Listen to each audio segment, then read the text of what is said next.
Hi, I'm Kim Walker, Director of the School of Music, and today I want to extend a warm welcome to all of you for the MusicHub event. Each week we're sharing new stories from the faculty and the students, all about what inspired them about music and brought them here to Texas Tech University in the very first place. I hope you'll enjoy these inspired stories at least half as much as I do. Thank you and enjoy.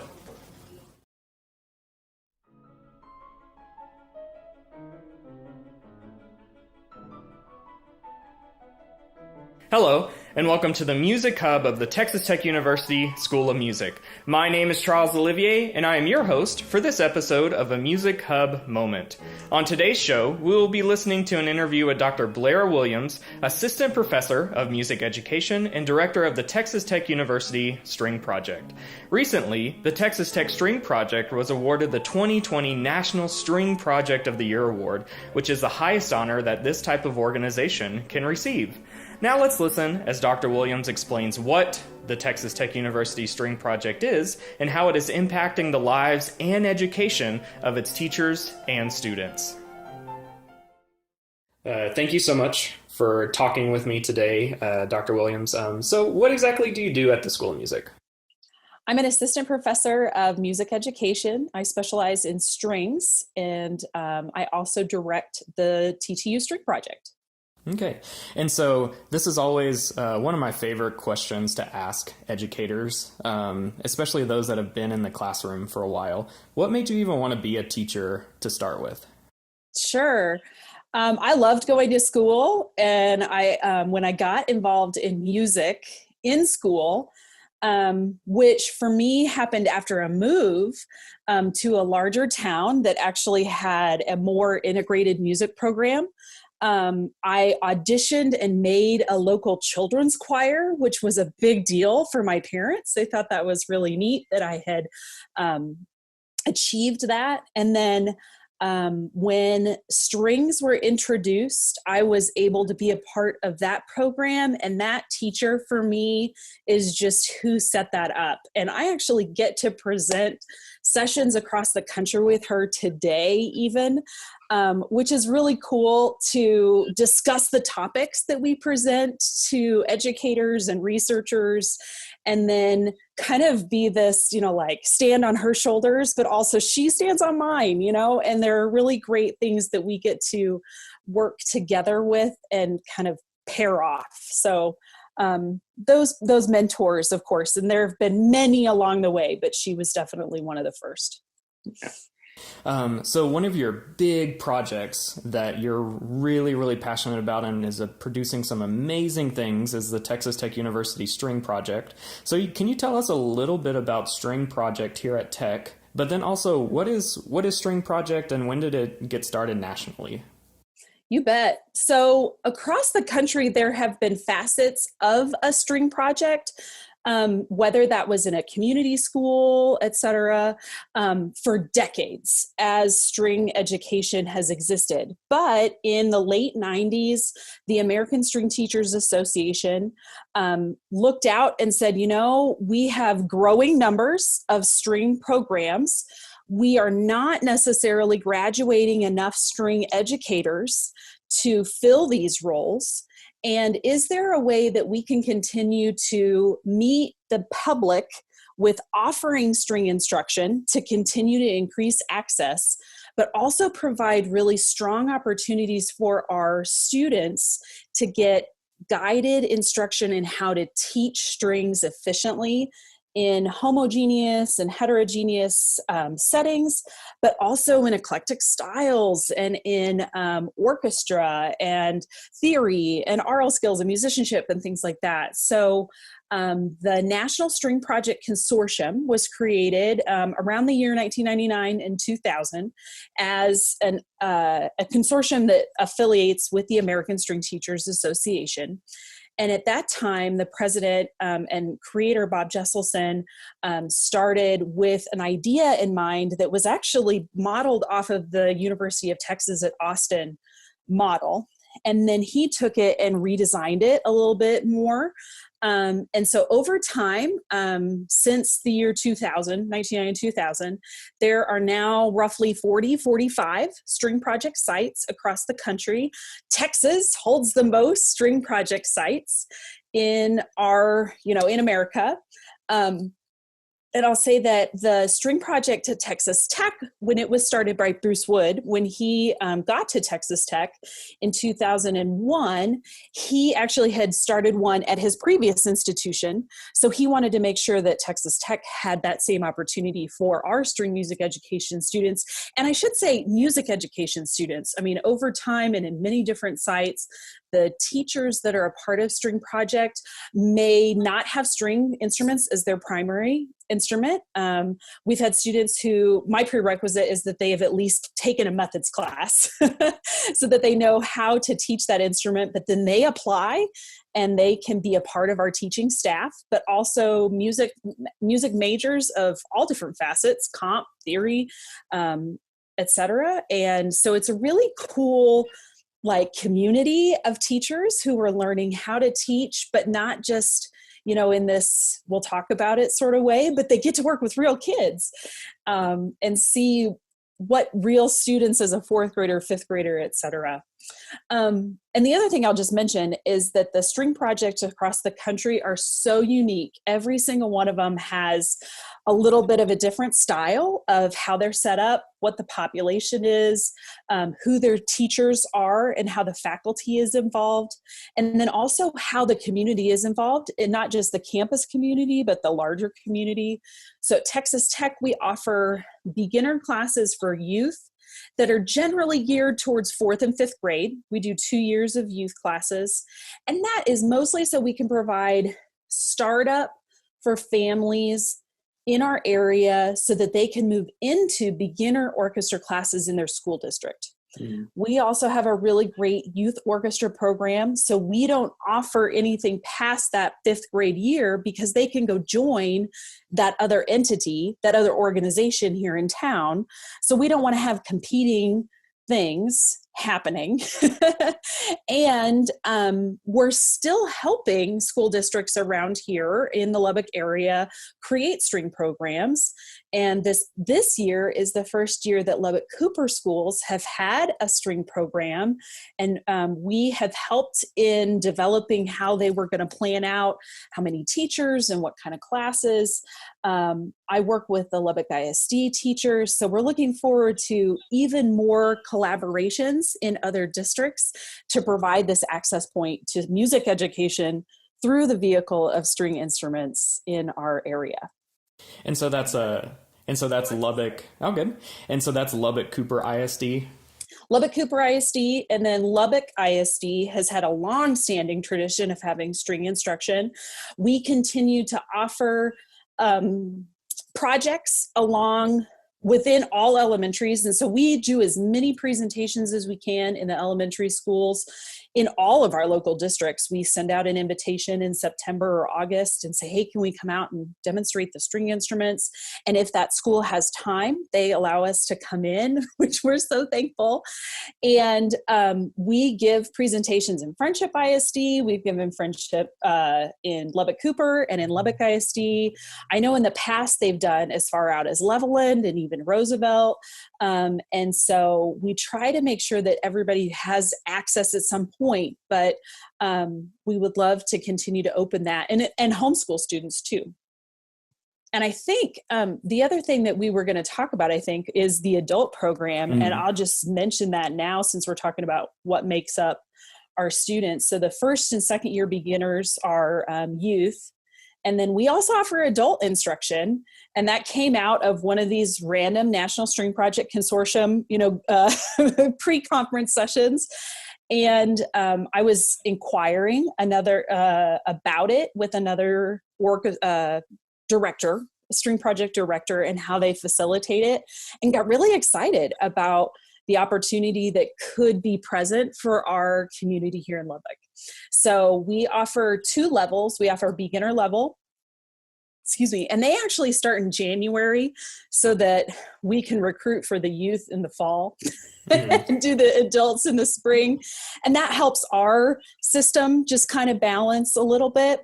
So the beginners that just started as adults will continue in the fall as beginner adults, and then they will move next spring into what we call the continuing adult orchestra. And it is many levels of adults. It creates a really large community of music makers in string instruments.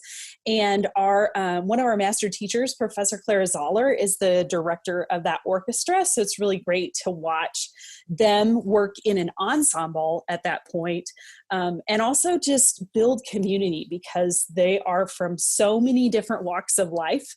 And it's great to watch them walk into just one classroom and make music. Mm-hmm. So the Texas Tech String Project just was awarded a very prestigious award. So can you talk a little bit about that award, and what does it mean to the Texas Tech String Project? Oh, I'm so proud. I'm so proud. We just were awarded for the 2019-2020 academic year, the String Project of the Year. And that is actually an award from the American String Teachers Association in conjunction with the National String Project Consortium. So applicants essentially present a dossier of all the things that they have been doing in their projects, including, student participation numbers, but also unique projects or activities that the teachers and the students have been doing. One of the new things that we had this year was we have an additional project in an outreach program in a part of the Lubbock ISD schools that actually doesn't currently have strings in their part of the district. So we are trying to help reinvigorate a strings program in that particular quadrant of our local school district. So I think that was one of the things that maybe they recognized as a part of this award, and we're really thankful to Lubbock ISD and the Lubbock Partnership Network for extending this invitation and opportunity for us to be able to bring string instruction to these students. But yeah, that's the award. And so we have a little trophy that's back in the School of Music.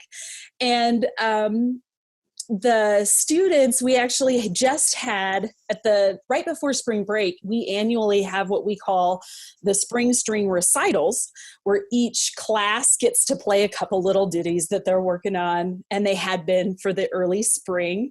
And so they all got to come up and take pictures with the award, because we got that at our national conference the first week of March. So it was really cool to watch them engage with it too and be a part of it.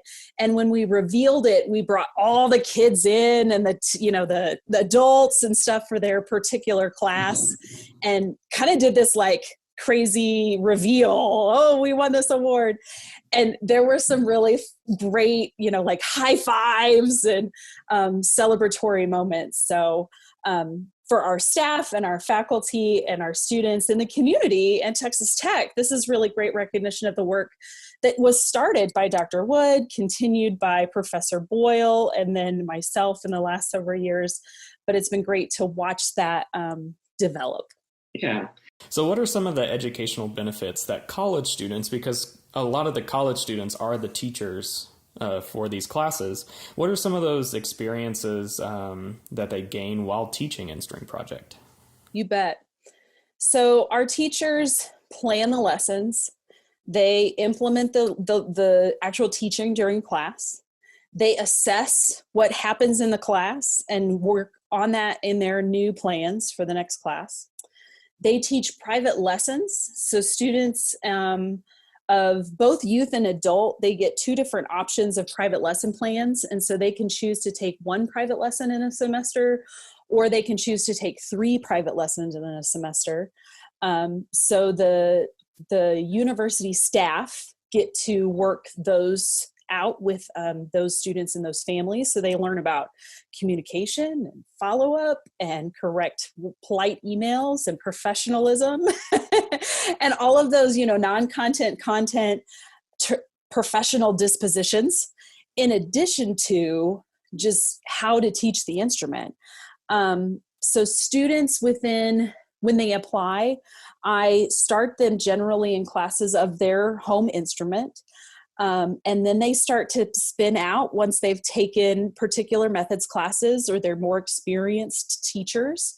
So if you enter as a freshman and you're a violin player, you'll probably teach in the violin classes, the first year violin classes for the first year, and then move into first year viola so that they could take that. I check them out, those instruments, so that they can have those instruments to teach and model with.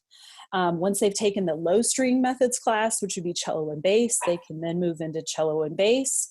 Ultimately, the second year orchestra is heterogeneous. So it has violin, viola, cello, double bass, harp, because we offer harp. And so that way they're able to implement all of those specific string instrument learning skills in that setting, which makes them more than ready to jump into student teaching in the strings, and creates just opportunities for them to learn with real students all the time. So after they've done these, a couple years of teaching in String Project, what do you think are some of those impacts that they're getting when they actually enter the classroom? I think I did a study on this a couple of years ago, just with our own String Project, and it was really enlightening. One of the things that they commented on was that they felt like they had moved from their own personal identity as a student into a teacher so much faster than maybe some of their peers who didn't have as many opportunities to teach, and remember that teaching environment could be in lots of different settings. It could be private lessons, it could be sectionals and things like that too. So that was one thing that they reflected on, was they felt like they owned that teacher identity a little bit more. And that made them more confident to walk into a new placement, like a new school, to do sectionals, or meeting a new professional in our field, and they felt more confident to talk to them or ask questions. And then ultimately, when they were placed in their student teaching setup, that they felt more confident to jump in and not hang back, or have, more confident in having those conversations with their cooperating teacher. And that way the cooperating teacher was really, open to having them work with more sections and more things earlier during that particular experience. Yeah. So how do you think String Project has impacted these local schools and a community as a whole?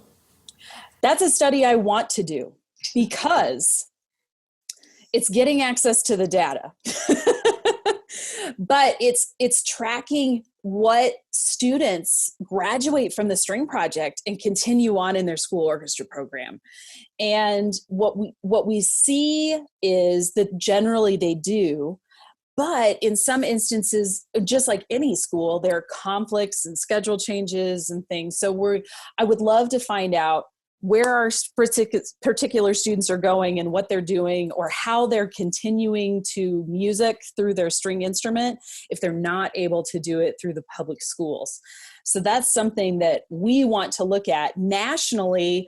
It's like a huge continuation rate, but also keep in mind that not all string projects stop after 2 years like ours does.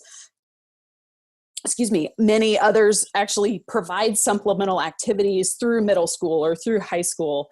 And in our community, like I said, there's just other aspects for that, or availability access points. So you already talked a little bit about what kind of motivated you to incorporate these adult classes, but can you talk about what are some non-musical skills that you feel these adults are learning through learning a musical instrument? We have adults in the program that are everywhere from college students, because we actually advertise it within Tech Announce. And many times I get emails that are like, I'm a college student. Were you really asking for professors to join this? And I'm like, yeah, come on, let's go. The students that are college students, for me, it's like, instead of being an intramural volleyball or some other activity, they're just picking it up as something they always wanted to do, which is actually what the older adults respond with as well, because maybe they're retired, or their children have just left for college. Maybe they had a student who was playing in the public schools or a Suzuki program, et cetera, and they want to know what their kids were experiencing, and they want to be a part of that a little bit more. So the adults, I want to say that aspect is cool, because they get to be a part of a new activity that maybe works their brain a little different way.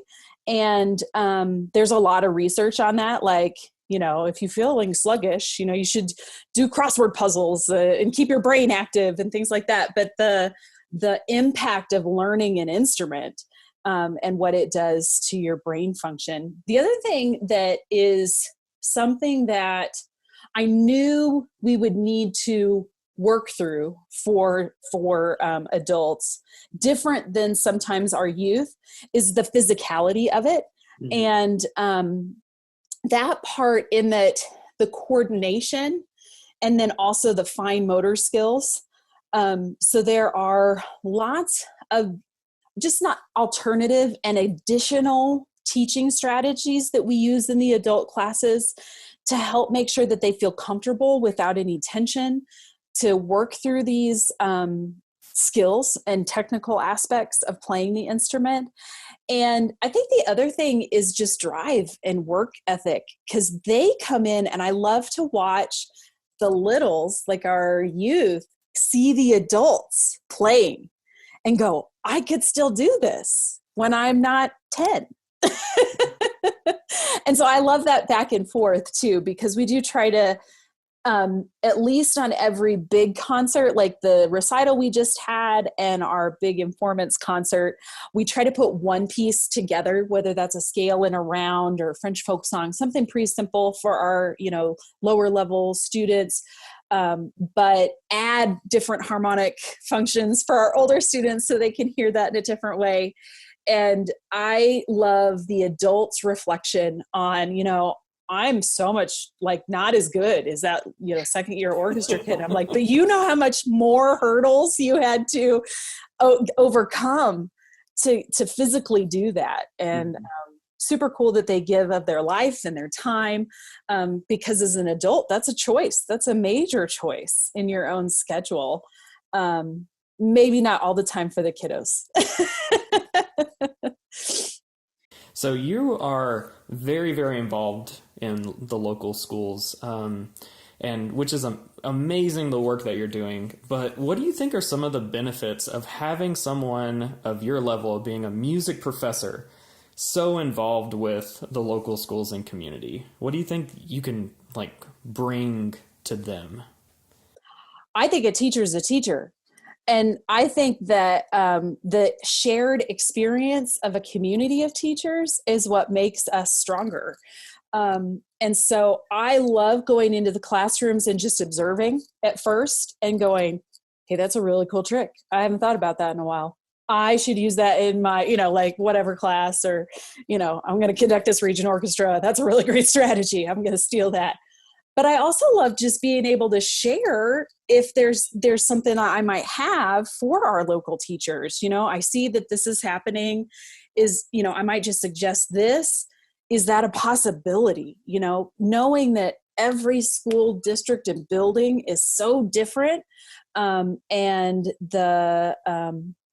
just the processes are different, the protocols are different, and times change. That's the other thing is, I have not been a classroom teacher in almost a decade, but I still really love learning how efficient some of the assessment tools can be, right, as technology has developed, how I can use that in my classes to better prepare my string music education students and our music education students in general.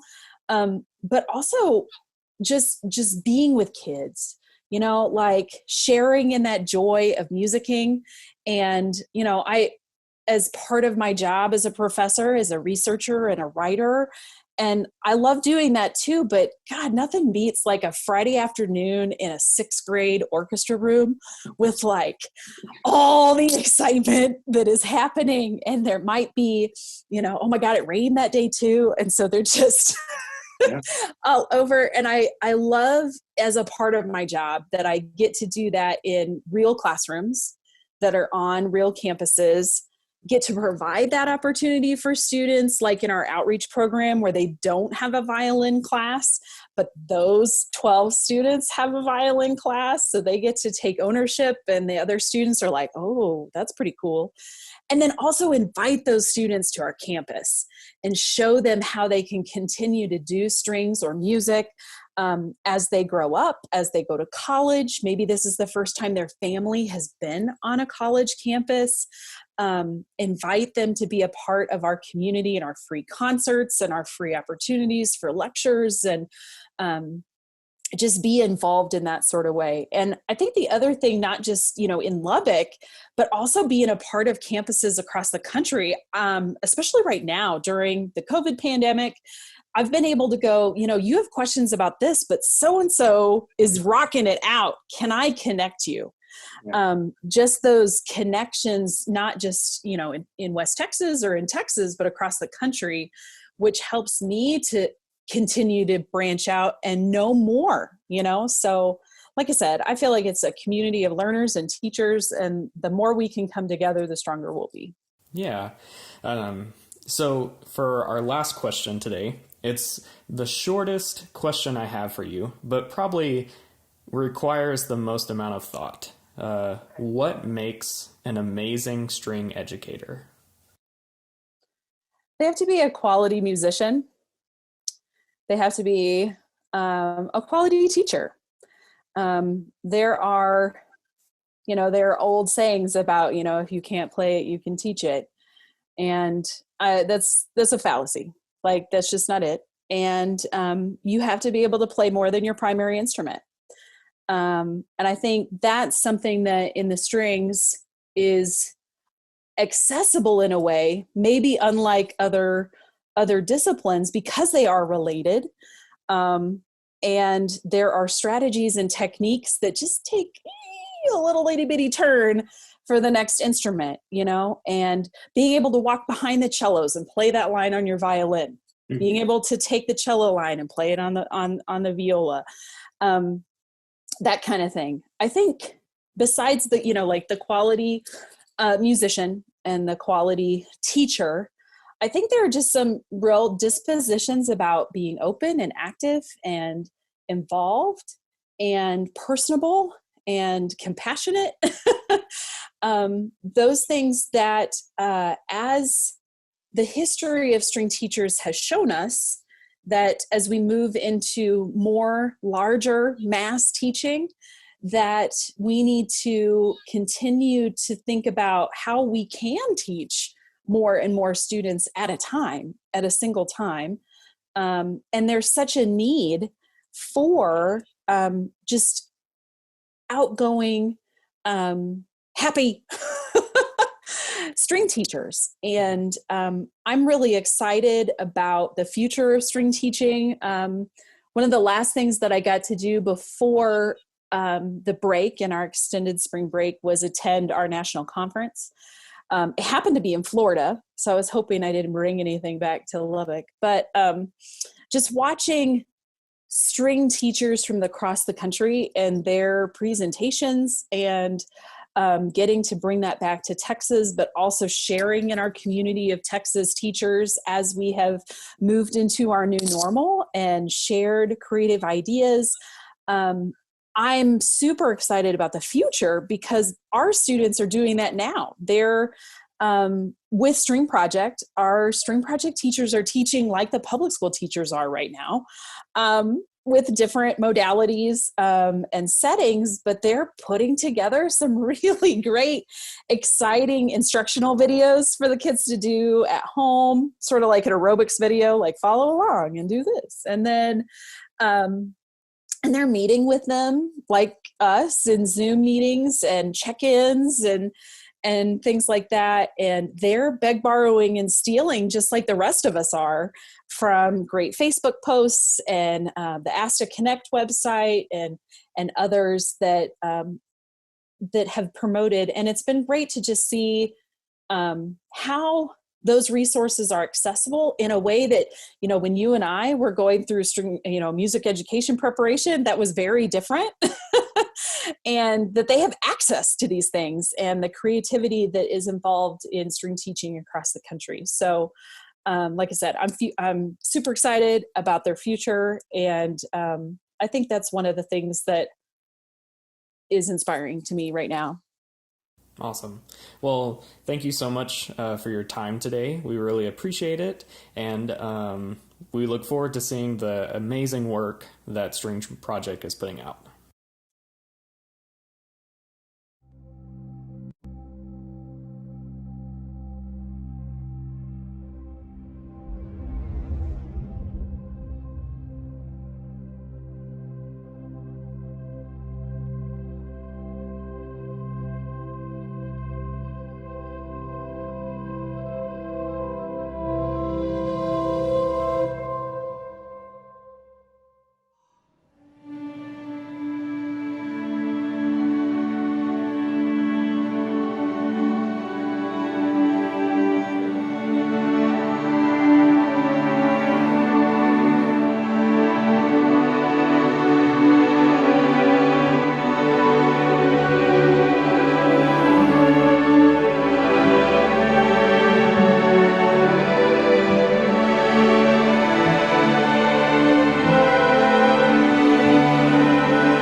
Thank you so much for joining us today. I hope you enjoyed the interview with Dr. Blair Williams just as much as I did. We look forward to seeing you next Tuesday with another episode of a Music Hub Moment brought to you by the Texas Tech University School of Music. Thank you and have a great week.